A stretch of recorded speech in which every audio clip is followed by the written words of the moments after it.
The Jarkari mistake. The crystalline walls of Fortress Station Calyx reflected the light of 3 distant stars, casting prismatic patterns across the war room where the Jarkari High Command had gathered. Fleet Marshal Viren stood at the center of the chamber, his forearms folded behind his elongated torso, studying the holographic display that showed the human territories sprawling across the outer rim of the galaxy. For 3 cycles, the Jarkari Dominion had watched these newcomers spread across space like spilled water, finding every crack and crevice. The humans had been in space for barely 200 of their years, yet they had already claimed 47 systems. They built colonies on worlds the Jarkari had deemed worthless.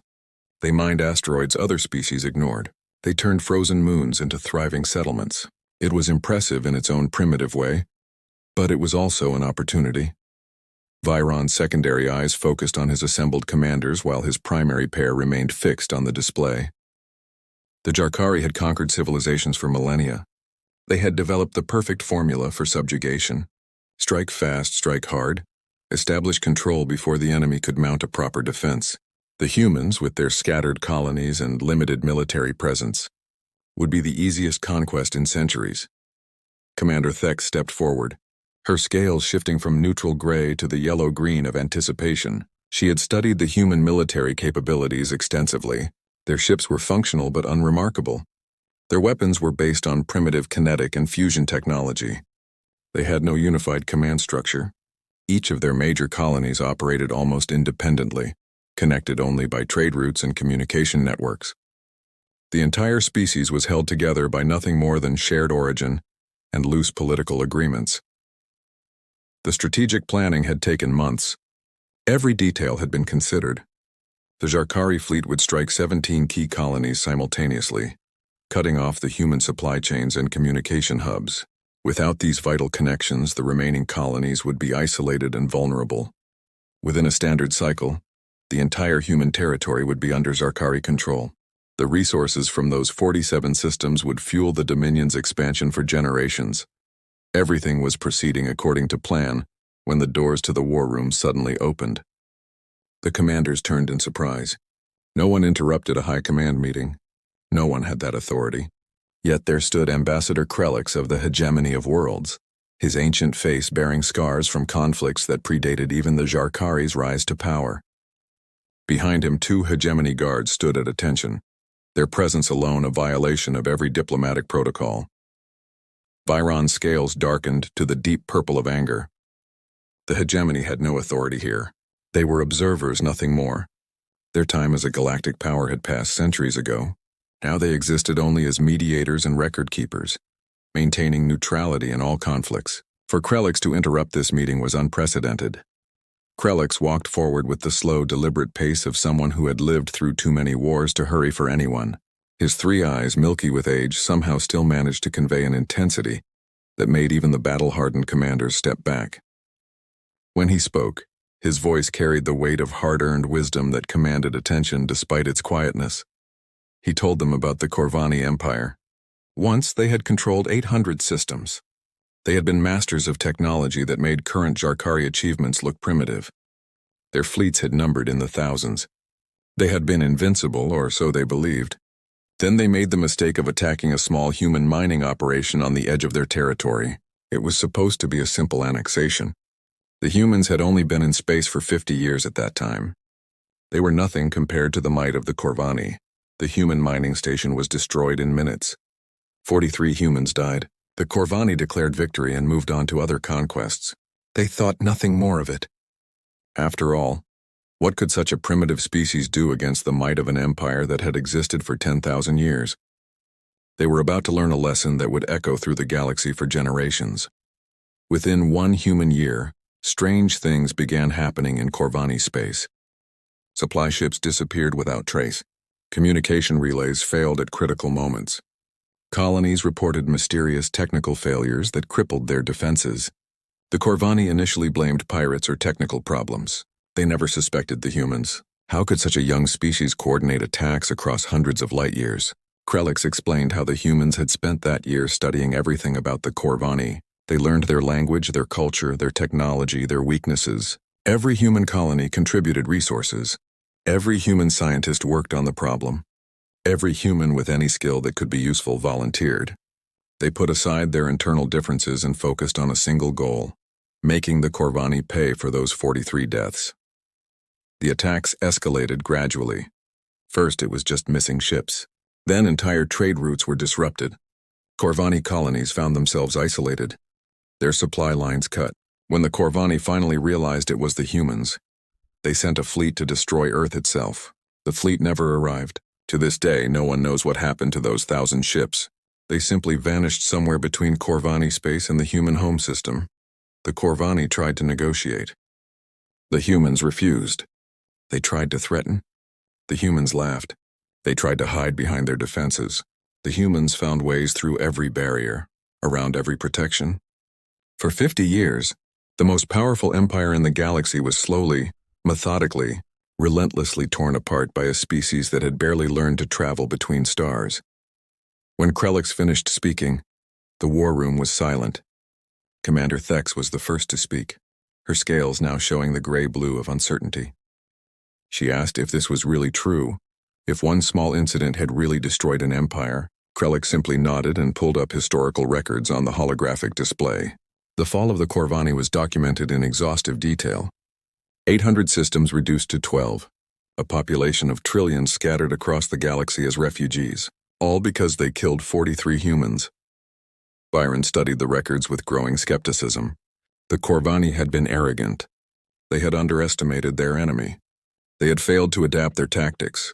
The Jarkari would not make these mistakes. They knew about human tenacity now. They would be prepared. They would strike so fast and so hard that the humans would have no chance to mount their revenge campaign. Besides, the galaxy was different now. The humans were more spread out, more divided. They had their own internal conflicts to worry about. The fleet marshal dismissed Krellix with cold politeness. The ambassador left, but not before saying one final thing. He said the humans had a phrase, "We can forgive, but we never forget." He said the Jarkari should think very carefully about what that meant. He said that once you killed humans, you started a clock that would only stop ticking when justice was served. And only the humans could decide what justice meant. After Krellix departed, the High Command discussed his warning for exactly 17 minutes before dismissing it as the fearful ramblings of a dying civilization. The hegemony had grown soft, too used to peace, too afraid of conflict. They saw threats where none existed. The humans were just another species, perhaps more persistent than most, but still bound by the same limitations as everyone else. They could not fight the combined might of the Jarkari Dominion. The invasion fleet launched 3 days later, 300 of the finest warships the Jarkari had ever built, carrying 50,000 of their best warriors. They entered human space with overwhelming force, broadcasting demands for surrender on all frequencies. The response from the human colonies was confusion and attempts at communication. The humans asked why they were being attacked. They asked what they had done wrong. They asked if there could be negotiations. Viron ignored all of it. Negotiations were for equals. The humans were not equals. They were resources to be harvested, territories to be claimed. The first colony fell in 4 hours. It was a farming settlement on Kepler 442b, population 30,000. The colonists tried to evacuate. Some made it to transport ships. Most did not. When the dust settled, 8,000 humans were dead, and the colony was under Jarkari control. The fleet marshal stood on the bridge of his command ship, watching the fires burn on the planet below. It had been even easier than expected. The human defenses were pathetic. Their evacuation attempts were chaotic and uncoordinated. They had no real military presence at all. At this rate, the conquest would be complete in half the projected time. He sent a message back to Calix declaring the first victory of many. What Viron did not know was that among those 8,000 dead were teachers, doctors, engineers, parents, children. Each one had a name. Each one had a story. Each one had people who loved them. And scattered across 47 systems, millions of humans were learning those names. They were memorizing those faces. They were making promises to the dead. The Jarkari had just started a countdown to their own destruction, and they were celebrating it as a victory. The human response. 3 months passed after the conquest of Kepler 442b. The Jarkari had taken 7 more colonies with minimal resistance. Each victory was easier than the last. The human military, such as it was, seemed to evaporate before the Dominion's advance. Fleet Marshal Viron had established his headquarters on Kepler 442b, turning the former colonial capital into a symbol of Zarkari supremacy. He received daily reports of successful occupation, resource extraction proceeding on schedule, and minimal insurgent activity. Everything was going perfectly. The first sign that something was wrong came from a supply convoy traveling between two occupied colonies. The convoy simply stopped transmitting. When a patrol was sent to investigate, they found the ships floating dead in space. No damage, no signs of attack, just perfectly intact vessels with no power and no crew. The life pods were missing, but there was no distress signal, no evidence of where they had gone. It was as if the crew had simply decided to leave. Viron assigned it to technical failure and crew incompetence. Space was dangerous. Accidents happened. He ordered increased maintenance checks and moved on to other matters. But then it happened again. And again. Within 2 weeks, 12 supply convoys had vanished without explanation. The Zarkari started traveling in larger groups, with military escorts. It did not help. If anything, it made things worse. Now entire military patrols were disappearing along with the supply ships. Then came the broadcasts. Every Zarkari communication device, from the largest military transmitters to personal communication units, suddenly began receiving a single message on repeat.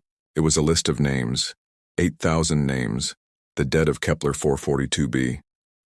The message played for exactly 8,000 seconds, 1 second for each name, then stopped.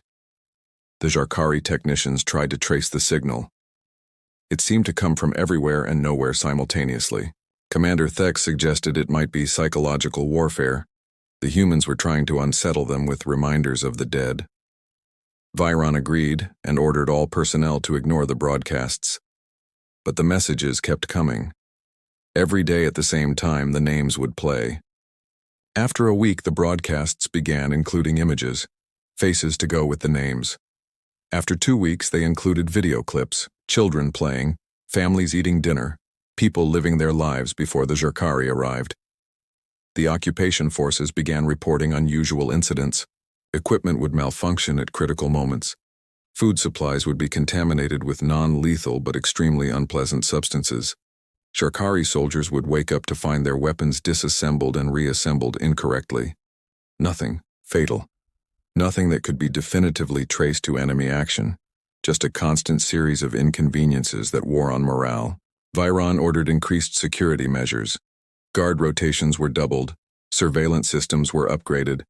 Punishment for any suspected collaboration with humans was swift and severe. It made no difference. If anything, the incidents increased. Now Zarkari soldiers were finding messages written in their own language in places no human should have been able to reach. The messages were always the same. 8,000. We do not forget. 6 months after the invasion, the real resistance began.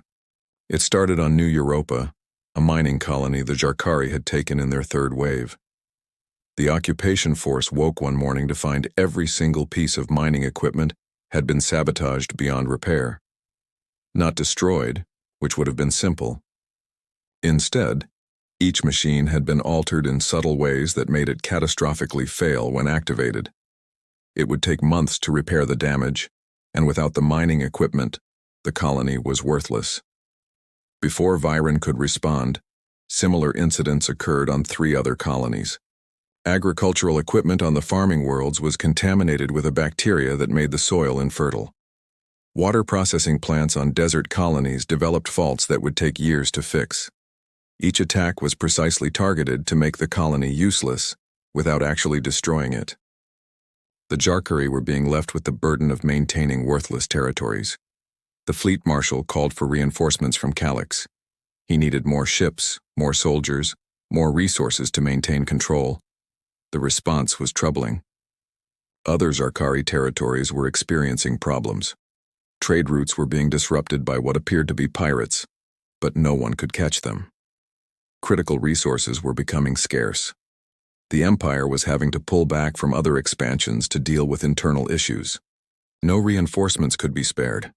It was then that Viren realized the true scope of what was happening. The humans were not just resisting in occupied territories. They were attacking the entire Zarkari infrastructure across hundreds of light years. But how? The human colonies they had conquered had no such capability.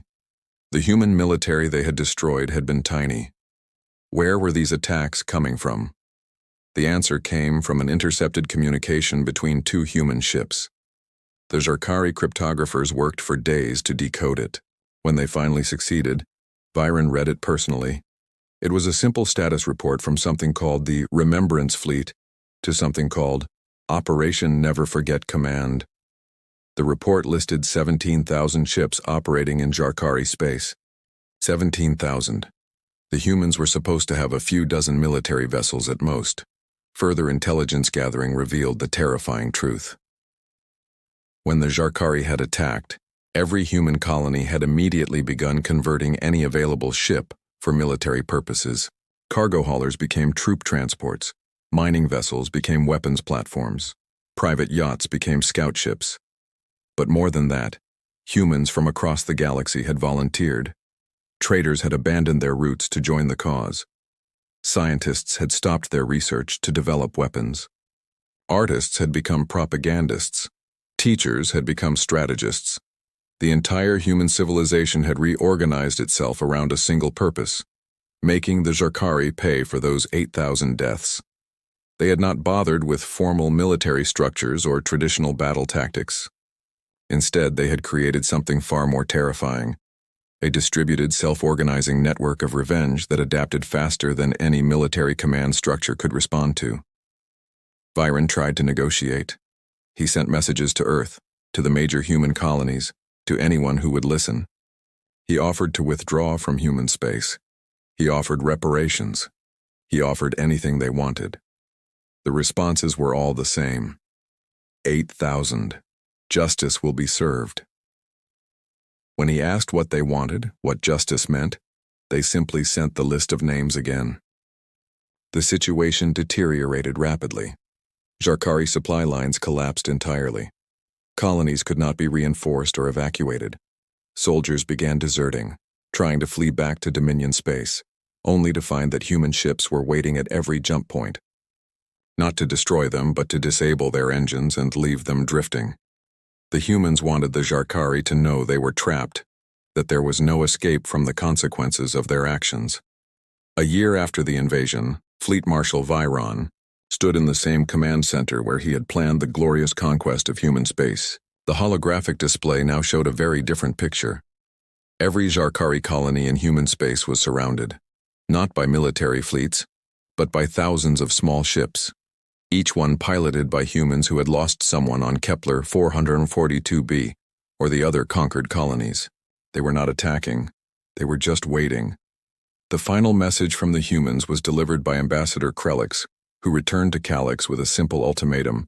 The Zarkari would withdraw from all human space immediately. They would pay reparations for rebuilding the destroyed colonies. They would sign a treaty promising never to enter human space again, and they would remember. Every year on the anniversary of the attack on Kepler 442b, the Zarkari would observe 8,000 seconds of silence, one for each human killed. Pharaon wanted to refuse. The Zarkari Dominion did not surrender. They had never surrendered in their entire history. But then the lights in the fortress went out. When they came back on, every screen, every display, every surface capable of showing an image was displaying the faces of the 8,000. And underneath each face was a new image, the face of a living human who had sworn to avenge them. There were millions of them. The Zarkari signed the treaty the next day. As their fleet retreated from human space, harassed at every step by human ships that disabled but never destroyed them, Viren finally understood what Ambassador Krelix had tried to tell him. The humans did not fight wars like other species. They did not seek victory or conquest or glory. When you killed their people, you did not start a war. You started a debt, and that debt would be collected no matter how long it took or how much it cost. In his final report to the Dominion, before being stripped of his rank and exiled for his failure, Viren wrote a single line that would become required reading at every Jarkari military academy. Never attack the humans, not because they are strong, but because they are patient, not because they are unified, but because they unite, not because they do not forgive, but because they never forget. The Jarkari Dominion never entered human space again. Neither did anyone else who heard the story. The humans continued their expansion, peaceful and cooperative with those who approached them in friendship, implacable and relentless to those who offered violence. And somewhere in the deep archives of a dozen civilizations, the same warning was written in 100 languages. Do not attack the humans. They will never let you escape. Years later, when young species asked why the humans were treated with such respect despite their relatively primitive technology and small military forces, the older races would tell them about the Jarkari, about the Korvani, about the others who had learned the hard way. They would explain that humans had turned remembrance into a weapon, that they had made justice into a force of nature, that they had proven something the rest of the galaxy had forgotten. Sometimes the most dangerous enemy is not the strongest, but the one who refuses to stop until the debt is paid in full. And in human space, on Kepler 442b in the rebuilt capital where 8,000 had died, there stood a simple monument. It bore no names, no images, no grand inscriptions, just 5 words that every human understood and every alien feared. We remember. We always will.